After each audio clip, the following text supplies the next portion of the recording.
pakai kamera depan. Nah, tongkat narsis, bener banget Mbak Yusni. Nah, saya kasih contoh ini adalah ya ini, tongkat narsis, tongkat selfie gitu ya. Kenapa? Soalnya sekarang orang-orang ya diciptakan kamera depan, selfie banget. Siapa di sini yang nggak pernah selfie? Ayo, jangan bohong. Mungkin bisa bohongin orang, tapi nggak bisa bohongin diri sendiri. Saya nggak suruh maksa ini ya, jadi curhat gitu ya, enggak. Cuman kita pastilah ya, mungkin nggak dipublish fotonya keluar, tapi pasti pernah selfie. Nah, si perusahaan kamera, si perusahaan handphone, dia sadar bahwa oh, zaman sekarang orang itu sukanya selfie ya. Kenapa nggak saya ciptain tongkat? Kan tongkat lah ini, mungkin seperti kayak kabel atau apalah gitu ya, seperti media aja gitu, yang bisa panjang. Jadi kalau mau selfie gampang. Kenapa? Kadang-kadang kalau selfie-nya pakai tangan nggak nyampe, bener nggak Mbak? Ya kan? Kalau pakai tangan, tangan kita nggak terlalu panjang lagi. Waduh, selfie-nya susah tuh. Kayaknya angle-nya kurang bagus gitu ya. Ya udah, akhirnya diciptakanlah kabel atau tongkat seperti ini. Selfie Tamal, oh itu beda Mbak Yusni, itu mah artis. Nah, jadi diciptain deh sekarang. Laku nggak? Oh, laku teman-teman. Di Indo banyak, tapi saya nggak tahu sih di Taiwan ada jual atau enggak ya. Tapi kalau di Indo banyak banget ini kayak gini. Murah lagi kayaknya sekarang. Ada bahannya plastik lah, bisa dibengkok-bengkokin. Ada yang bahannya kayak gini dari besi. Wah, kalau pulang Indo harus beli ya. Oke, jelas ya. Jadi munculnya si tongkat ini, kita sebut tongkat aja deh ya. Kenapa? Karena adanya keinovatifan konsumen. Konsumen inovatif. Oh, zaman sekarang selfie dong. Udah nggak zaman tuh minta tolong orang fotoin lagi. Ya enggak. Nah, jadi, wah ini laku keras deh akhirnya. Selain itu, kenapa saya pasang ini? Ini adalah minuman keras, teman-teman. Ini adalah mungkin bir kali ya. Ya, mungkin dengan berbagai persentase alkohol yang berbeda-beda. Kenapa saya pakai contoh ini? Karena tingkat penerimaan konsumen terhadap produk luar negeri itu berbeda-beda. Kirain minyak wangi. Oh, bukan Mbak Jue, ini bukan minyak wangi. Ini bir. Nah, jadi kadang kayak misalnya contohnya bir luar negeri gitu ya, mau masuk ke Indonesia. Wah, agak susah sih. Coba pernah lihat gak bir-bir kayak gini di Carrefour atau di 7-Eleven? Gak pernah ya? Gak kayak di Taiwan. Kalau di Taiwan, minuman keras itu gampang banget didapat ya, di 7-Eleven, Family Mart, terus Carrefour tuh udah bisa beli, bener nggak? Nah, jadi kenapa? Karena tingkat penerimaan konsumen terhadap produk asing seperti bir di Taiwan itu lebih gampang mereka menerimanya dibandingkan dengan di Indonesia. Jadi nggak mudah tuh nemuin produk-produk asing ya. Nah, makanya kalau teman-teman lihat-lihat barang-barang impor yang ada di Indonesia itu juga jarang gitu, mesti toko-toko tertentu doang gitu. Max ada ya Mbak ya di Taiwan gitu ya? Iya, mungkin ada lah, ini karena mungkin punya Amerika kali ya, US atau mungkin Sweden, Australia mungkin gitu. Jadi Eropa, mereka impor ke Taiwan. Taiwan kan bebas sekali negaranya, jadi mereka terima gitu ya. Jelas ya. Ya, teori trade bilang kalau konsumen tuh inovatif dan penerimaan mereka beda-beda. Jadi sebagai seorang produsen juga harus ikutin inovatif itu.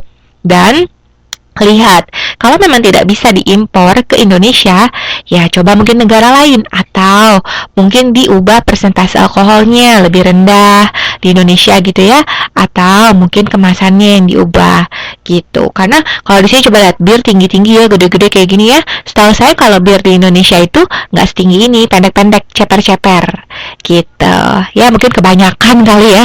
Kalau orang luar negeri kan gede-gede orangnya, kalau orang Indonesia kan sedang-sedang gitu ya kali, ya kan. Oke, saya lanjut ya. Nah, kepribadian dan keragaman konsumen, masuk lagi ke materi baru gitu ya. Oke, keinovatifan konsumen dan karakteristik yang terkait. Nah, balik lagi yang tadi nih, karena konsumen itu harus inovatif ya, kita ini harus inovatif loh teman-teman. Kalau punya ide-ide, yuk kreativitas kita jangan sampai dipendam, dikubur dalam-dalam, masukin lemari, jangan ya, diasah, dibuka wawasannya, pengetahuannya, dijamin deh orang yang luas wawasan dan pengetahuannya, diajakin ngomong apa aja enak aja, ya nggak? bakso cinta, sip, ini dia salah satu tingkat keinovatifan.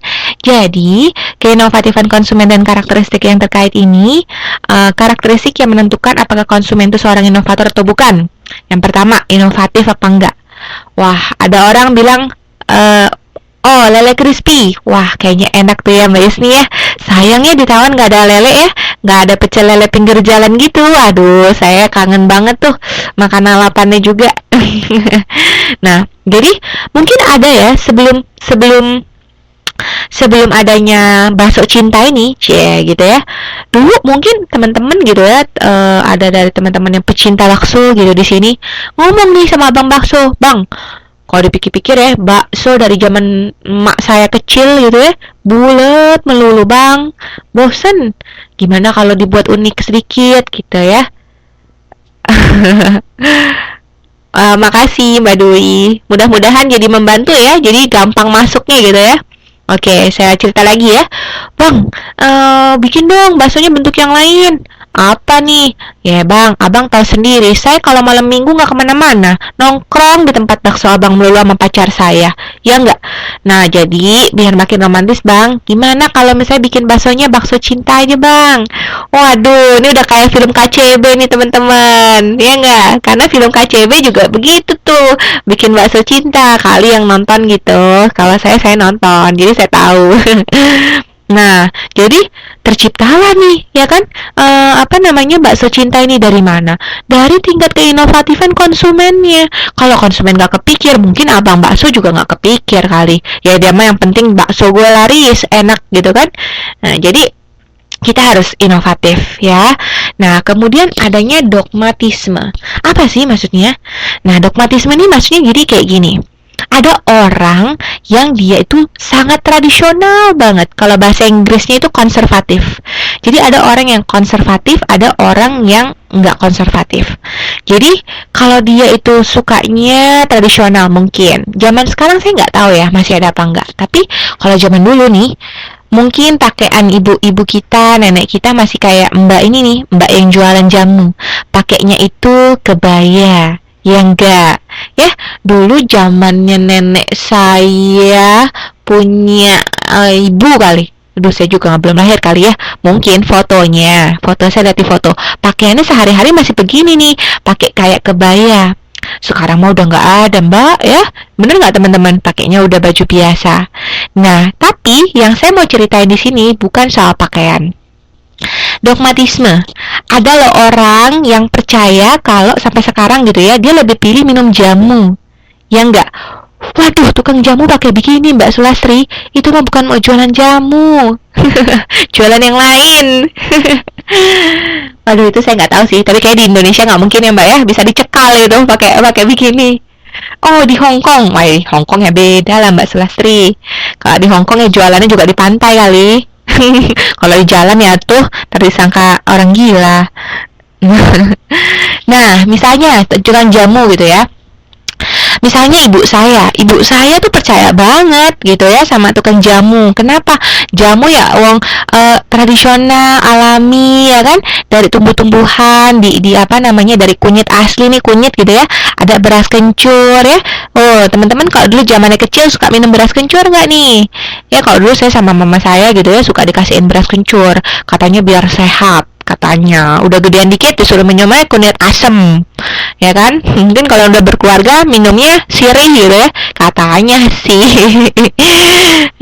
Oh, suaranya ini ya nggak jelas ya Mbak ya, sekarang jelas nggak? Nah, oke. Jadi mudah-mudahan jelas ya Mbak Anis ya. Oke, saya lanjut ya. Nah, jadi tuh ada orang yang percaya dia minum jamu tuh lebih maknyos gitu kan, lebih tokcer. Kenapa? Benar-benar bisa bikin sehat. Tapi ada orang yang bilang, nggak mau, anak saya nggak mau dikasih beras kencur, mbak jamu, maunya kasih Scott Emulsion aja. Berarti dia nggak konservatif. Berarti dia tidak tradisional. Dia lebih berpikir adanya inovatif. Toh ya udah ada Scott Emulsion, ya kan? Sama vitaminnya bisa bikin sehat dan nafsu makan juga. Kenapa harus beras kencur? Ya Scott Emulsion saja. Nah, ya beda-beda orang, beda-beda konsumen, beda-beda keinginan, beda-beda behavior, beda-beda perilaku perilakunya, ya enggak? Jadi itulah dogmatisme berperan bahwa konsumen itu dia inovator apa bukan? Kalau dia tradisional, dia bukan inovator. Kalau dia mengikuti perkembangan, berarti dia inovator. Pertanyaannya, salah nggak kalau misalnya dia maunya minum jamu? Kira-kira gimana teman-teman? Salah nggak? Enggak ya? Bener nggak? Masa salah sih? Atau ada yang berpendapat salah kalau misalnya dia mau tetap minum jamu aja? Enggak ya? Mbak Iis bilang enggak. Yang lain gimana nih teman-teman?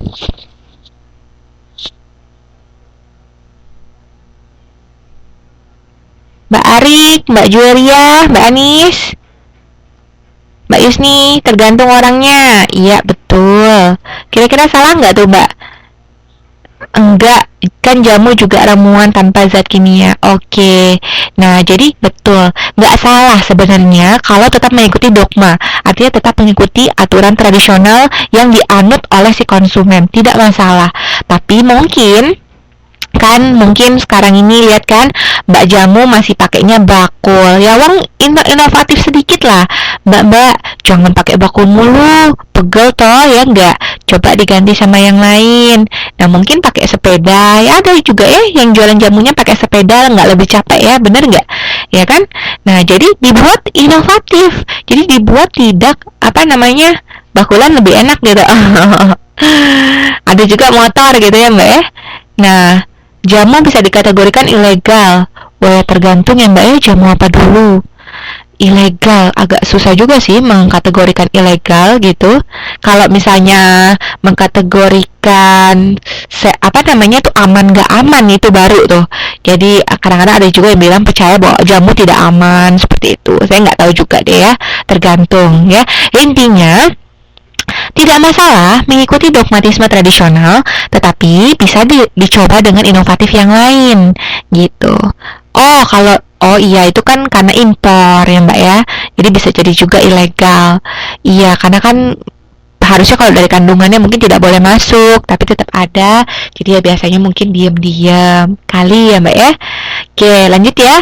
Nah, ada juga loh yang berdasarkan karakter sosial. Maksudnya apa sih? Nah, jadi karakter sosial tuh, jadi dia tuh, saya kasih contoh kacamata. Percaya nggak? Ini bukan tangan loh teman-teman, ini kacamata. Lucu ya, kacamatanya gambar tangan pakai kutek warna merah, matanya kelihatannya kecil banget di sini nih. Begitu cowoknya lumayan tampangnya, terus pakai kacamatanya begini gitu kan. Aduh, kalau saya lihat di jalan gitu ya, saya bisa ngakak kali kalau misalnya ketliat gitu. Ini bukannya orang ini. Jadi nggak ganteng lagi gitu ya. Iya Mbak, saya juga kirain jam tangan beneran. Tangan beneran bukan ini Mbak, ini tuh kacamata ya. Nah, boleh tuh Pak RT gitu ya. Ini kalau ada kacamata ini boleh juga sih punya satu koleksi ya. Bawa pulang ke Indo tuh bisa jadi heboh juga sih, lucu-lucuan gitu ya nggak?